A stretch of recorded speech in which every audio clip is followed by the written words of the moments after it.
Good. You're right.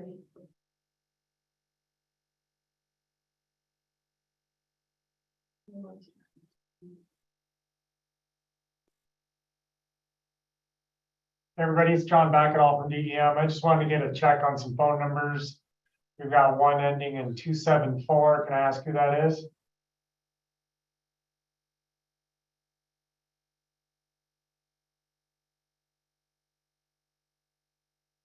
Hearing nothing. Phone number ending in 101.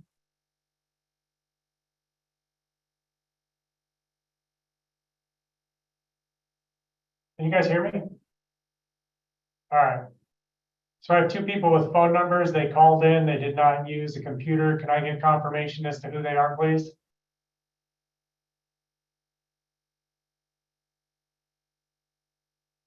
Hi, John. This is Emily Gould. Can you hear me? Yes, ma'am. Thank you. Appreciate that, Emily. You're welcome. I have the 274 number. I was just having some issues with the mute button. Copy that. Thank you. What about the number ending in 101? Somebody that called in from a phone?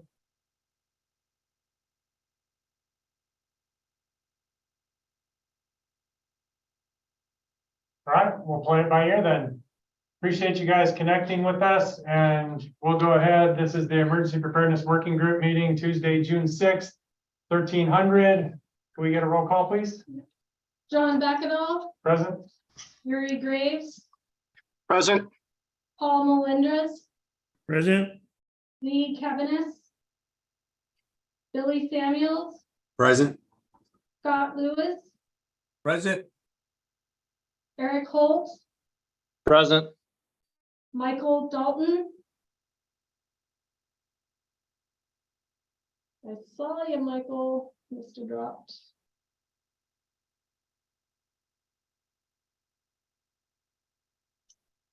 You have quorum. All right. We have a quorum, so we'll close agenda item number 2. We'll move on to agenda, or number 1, I'm sorry. We'll move on to agenda item number 2, public comment. It's for discussion only. No action may be taken on any matter that's brought up during this time. We'll give an opportunity for the Zoom land to catch up. If you've called in, you can dial 1-669-219-2599. When prompted, make sure you follow what it tells you to do. Do we have anybody in here with public comment? Zach? No public comment. All right. Anybody on the Zoom land meeting here? Any of our quorum or any of our partners have any public comment? All right, Shereen, do we have any? No written comment. All right, we have no written comment, and it doesn't look like we have any comment from our YouTube channel. So we'll close agenda item number 2 and move on to number 3. This will be approval of the minutes, discussion and possible action. So looking for the working group to review the minutes as posted to you from Shereen. And if you agree that they're acceptable, or if you have any changes, let me know. And floor is open for a motion to accept the minutes as presented.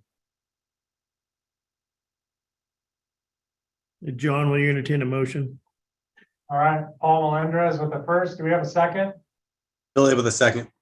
Billy Samuels with a second. Do we have any further discussion on the minutes? Hearing none, all in favor, say aye. Aye. Aye. Aye.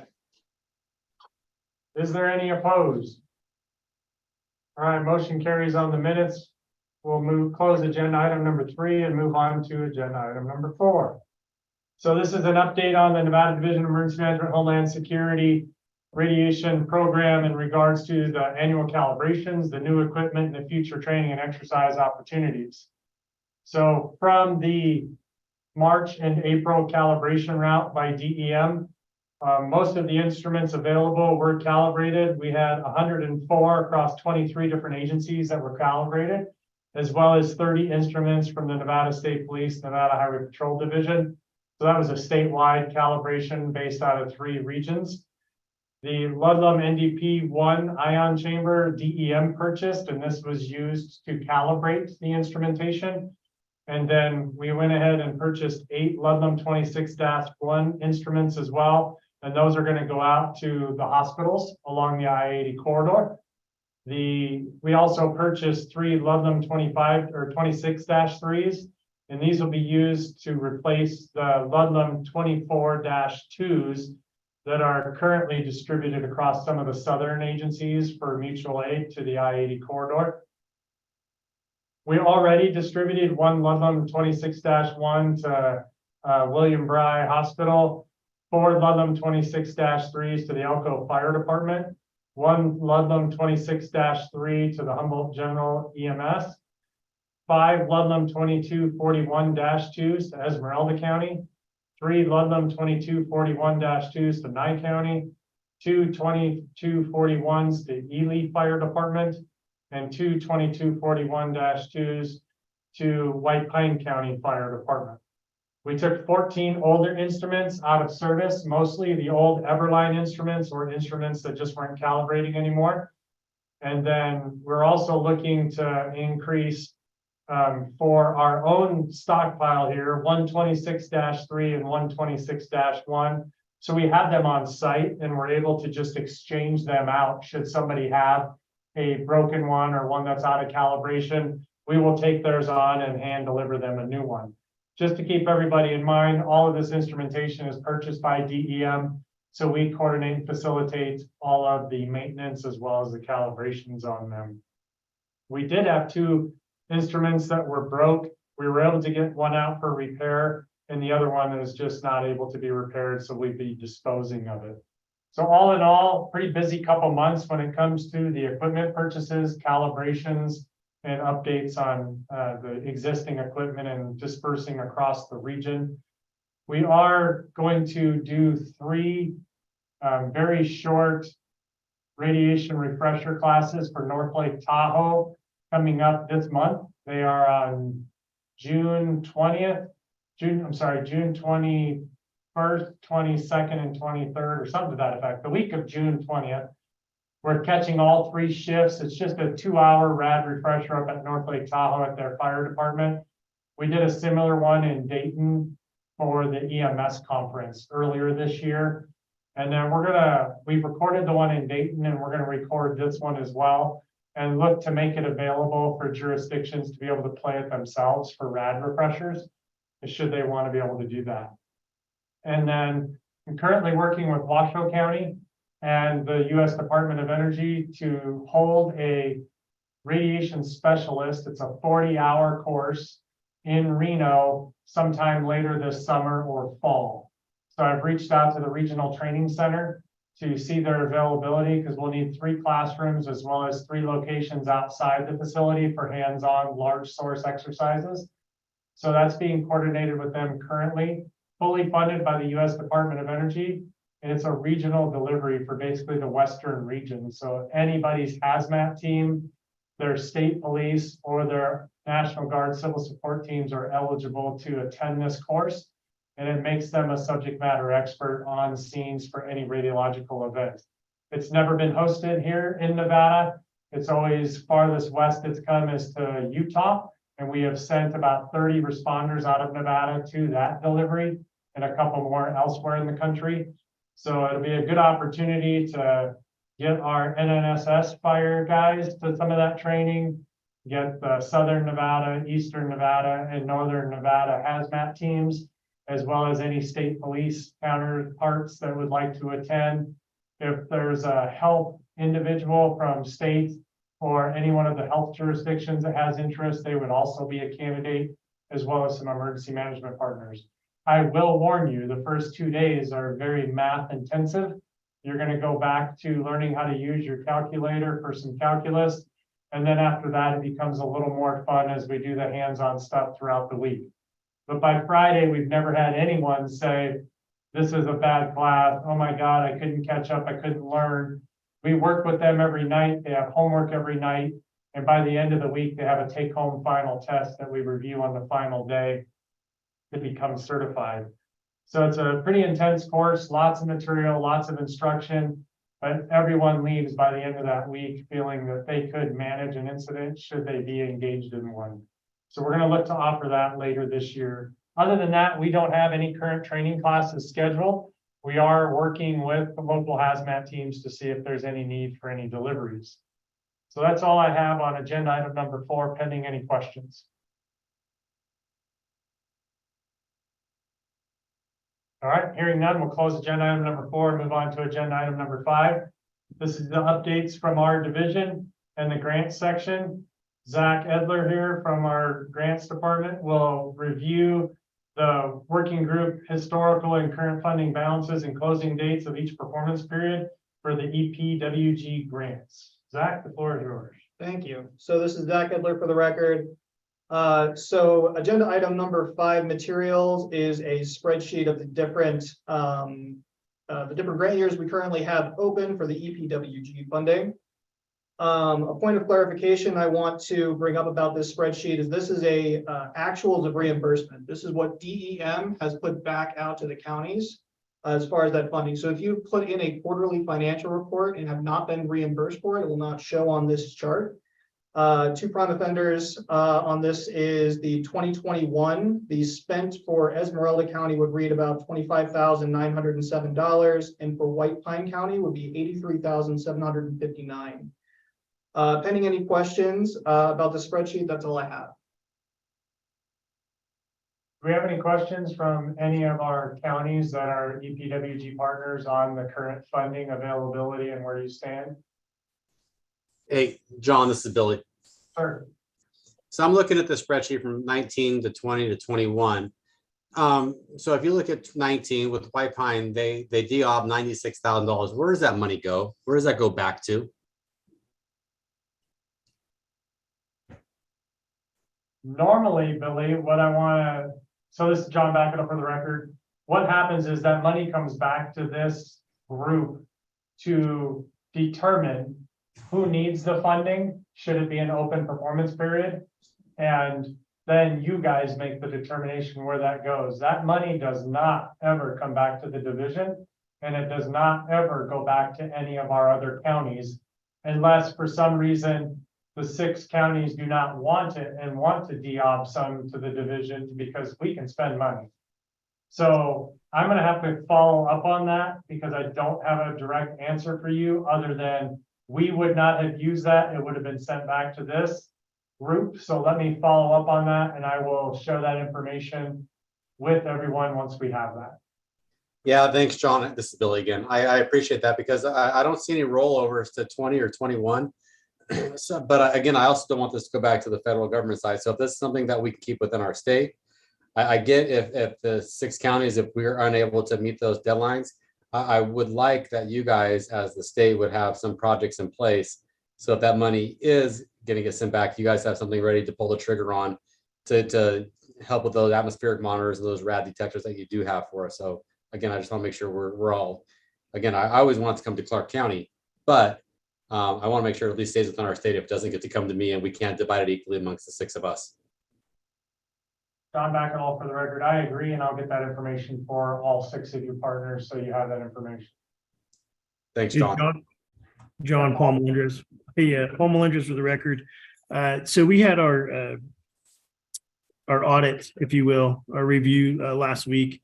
And the way it was explained to me from Jay is that it's certainly the de-obligated money that Billy brought up, the 96,598, potentially could go to a county within our working group. So just to reaffirm that, follow up for Billy as well. And most definitely Esmeralda is the most deserving county of that fund. So Billy will have to get in line with everybody else. John, for the record, appreciate that, Paul. You are right. That is what will happen. It will be brought back to this committee as an agendized item to determine where that money will go.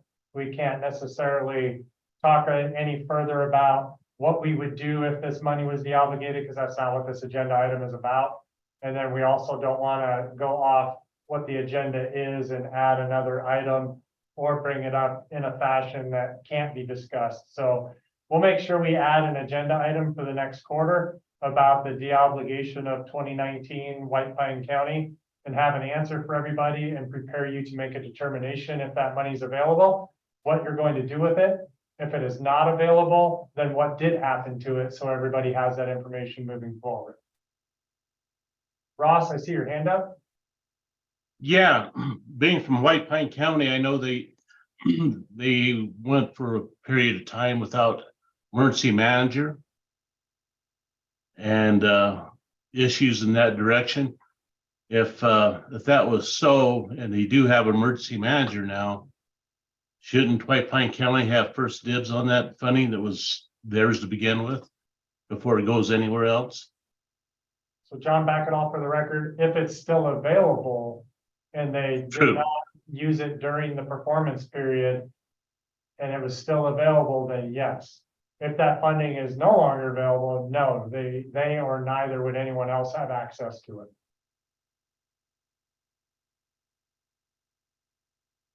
Appreciate the comment. Any other comments or questions in regards to the grant reporting as presented in agenda item number 5? Hey, sorry, John, this is Billy Samuels again. I'm looking at the extensions on each one of those, and they're all extensions are till June 30th, 2023. Is that going to change from the, I mean, I don't know how all 3 years are going to end at 2023. Zach, can you check your dates on that, please? So if I may, the suggestion from a previous meeting was that all of these grants were unanimously extended out due to the lag time of DEM administering them in the first place. I will go back and double check, but I'm pretty sure the voted upon decision was to extend all 3 grant years out until that 2023. But if you look at the 2021, the performance period is 2021 to 2023. How can the extension end at on June 30th? I guess that's kind of my confusion. Maybe you can clear that up for me. So John, back it off for the record. Zach is right. Just those first 2 years, one received a 2-year extension, the other one received a 1-year extension, and then the other one is a current open performance period. So normally you're not going to have all 3 open at the same time, but because of COVID and because of our lack of getting the funding out to you in a timely fashion, we brought it up and it was voted upon to extend those first 2 to end in 2023 along with the current performance period. Sounds good. Thanks for the explanation, John. Zach, appreciate it. You bet. Last call for any additional comments on the funding. All right, appreciate that. Let's close agenda item number 5 then. Love the pace of this meeting. We'll move on to agenda item number 6, EPWG jurisdiction presentation. This will be from Scott Lewis, Fire Chief, Emergency Manager of Nye County. Chief Lewis will present Nye County's utilization of the EPWG funds for the 2019 through 2020 performance period. Chief, floor is yours. Thank you, John. Just for the record, Scott Lewis, Lewis, and I'm the Director of Emergency Management for Nye County. And I also, much like Lincoln County and Eric Holt, I share responsibilities as the Fire Chief for the town of Pahrump. Nye County, this is a presentation about everything you want to know about Nye County Emergency Management, but we're afraid to ask. And as we move forward, I think one of the things to understand is we're a very small shop. We have 3 full-time staff aside from myself. That includes Patrick Lasby as my administrative assistant. Our logistics officer is Rod Fernandez, and our EMS training coordinator is Mike Klein. Over the past several years, we've made great strides in purifying emergency management within Nye County by shedding the often confused and quite frankly, eliminating an identity crisis of emergency response components that were associated with our program, which also included animal control and mosquito abatement. We still have our hands in the emergency services side throughout the county, but it's more in providing administrative, financial, logistical, and training support to 7 volunteer fire departments, including 3 volunteer EMS stations, which are located in Amargosa, Beatty, Belmont, Dockwater, Shoshone, Current, Manhattan, Smoky, Round Mountain, and Tonopah. While the majority of 3 of those departments are actually with elected town boards, they run their own fire departments, but we do have Nye County equipment that is located at each of those stations that is supported and maintained by our logistics officer. Nye County in general terms, in a brief, we're very large. We're the largest county in Nevada by area. However, by population, we're far smaller. The majority of our county is occupied, almost 92%, by federal government. Therefore, we have long response times. Our towns are not located geographically close to each other. And so when offering mutual aid and other types of assignments, we have an awful lot of windshield time. Our county seat from Pahrump is approximately 2.25 hours away. And we have several major highways that we are responsible for, including the 160, the 95, and also the 6. The 95 is often fraught with tragic motor vehicle accidents, many fatals, and it's high on the transportation corridor for commercial trucks and also materials being shipped to both U.S. Ecology and the NNSS. By the numbers, we also have sensitive areas, including, as you can see in your slides, Ash Meadows, the Wildlife Refuge, the White River Valley, Great Basin, Sky Islands, and part of the Death Valley National Park. We are also home to the NNSS, the Tonopah Test Range, Nevada Test and Training Range, and Yucca Mountain. And while Yucca Mountain is not operational, it is still located, and people believe between that and Area 51 that there's still activities out there. And often we are asked to assist with different initiatives or different attempts to go out onto that range to find out what's going on out there. By the numbers, we're 18,159 square miles. Total residents in Nye County are approximately 53,000 and also 42,000 in Pahrump. We believe that number is most likely higher than that. We also have a tremendous number of transients located in the Pahrump area, which adds to our challenges.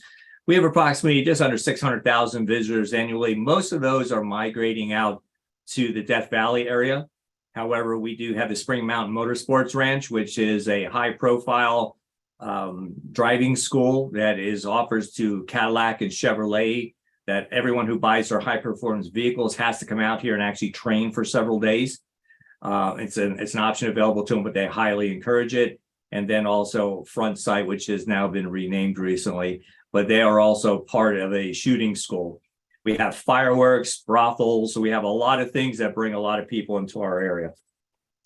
So when we look at our fiscal years, as you can see on your slides, in 2019, we had 2 Sabre 5000 handheld trace detectors. They're instrumental for us for explosive chemical agents and toxic industrial chemicals or narcotics. That total cost was $60,399. We had 2 Sabre 5000 consumable kits for a grand total of $5,680. And of course, training for the 8 operators that we have within the organization. For fiscal year 2020, if somebody would like to go next one, please. We have, thank you very much. We had 1 Gemini handheld integrated Raman spectroscopy and Fourier transform infrared spectroscopy analyzer for detection and identification of unknown solid and liquid chemicals and explosives.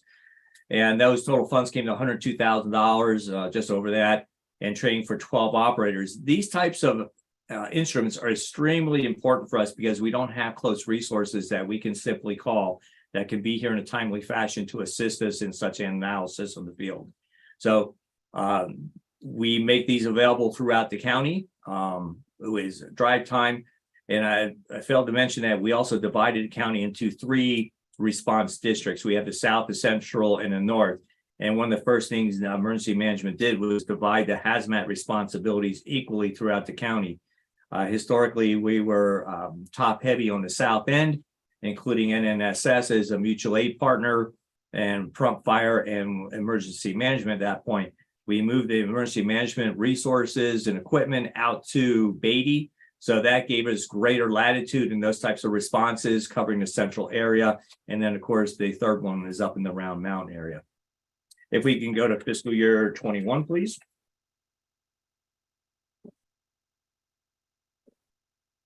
With the 95 corridor and some of the other highways that I mentioned earlier, our endeavor is to acquire 2 330-gallon single-tote foam trailers at a cost of $27,000 each. This is very important. We are creating a foam task force that will cover the 95 corridor. Just within the recent last 2 weeks, we've had multiple fatal accidents that involve fire and commercial vehicles. And so we have recognized that that foam task force would be extremely important to us, coming from both the Beatty going north or coming south to assist Pahrump, and getting those valuable resources and getting that necessary suppression equipment out there so we can minimize the risks to our motoring public. The 10 foam Pro Pack systems are $950 each for a total of $9,500. We've had instances here of flammable liquid fires that have needed a foam application. We found these particular foam systems, the portable systems, to be extremely valuable. We're also asking for 6-level hazmat suits, $2,000 each for $12,000. the Muni Green Plus synthetic fluorine-free firefighting foam. And we're also looking at the total grant charges and the grand total of $83,750. And not last but not least is our pending 2022. We've recognized when we're doing our research and determining how safe we are and how secure we are, given the reason the Storm Area 51 and also the pandemic, that we definitely need to look at physical security updates and upgrades for DEM and the EOC. This includes automated keyless security gates, key card systems for the buildings, establishing a secondary breakout conference room for the EOC. John, you may recall when the state assets and resources came down here to assist us, we virtually ran out of the space to have the breakout meeting. So that is something we took serious, and we want to get that squared away as soon as possible. We're bolstering our PC monitors, we're mounting arms and desk lamps. Our EOC is no longer used as a training room. It is a designated EOC, and we have made great strides in equipping that so it'll support the missions.